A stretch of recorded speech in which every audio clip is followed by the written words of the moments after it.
ఉండబట్టలేక మొత్తం తినేస్తాడేమో, మధ్యాహ్నం అయిపోయింది, అడవి ప్రాంతంలో మనం ఉన్నాం, ఇంటికి వెళ్ళాలంటే ఇప్పుడు కుదిరే పని కాదు, ఒక్క ముద్ద తిని నీళ్ళు తాగితే కొంచెం బలపడొచ్చు అని ఉండబట్టలేక ఎదురుగా కూర్చున్నాడు, భోజనం లేనోడు అడుగుతున్నాడు, ఎరా బైబుల్ చదువుతున్నావు కదా నువ్వు?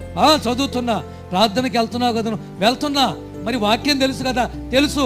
ఏంటి ఆ వాక్యం అని అడిగాడు. ఏమి లేదురా, నిన్ను వల్ల నీ పొరుగు వారిని ప్రేమించాలని తెలియదా నీకు అన్నాడు. ఎవరిని ప్రేమించాలని తెలియదు? నీ వాటికి నువ్వు తినేస్తా ఉన్నావు, ఒకడున్నాడే ఆకలితోటి ఎదురుగానే ఉన్నాడే, నీతోటి సహోదరుడే కదా, అంత పెట్టాలని ఆలోచన లేదా నీకు అంటే ఈడు ముద్ద నోట్లో పెట్టుకుని అంటాడు, నీకు వాక్యం తెలుసా? తెలుసు. నువ్వు ప్రార్థనకి వెళ్తావా? తెలుసు. నేను ప్రార్థనకి వెళ్తాను. నీ పొరుగు వానిది ఏది ఆశించకూడదని నీకు తెలియదు? అర్థమైందా?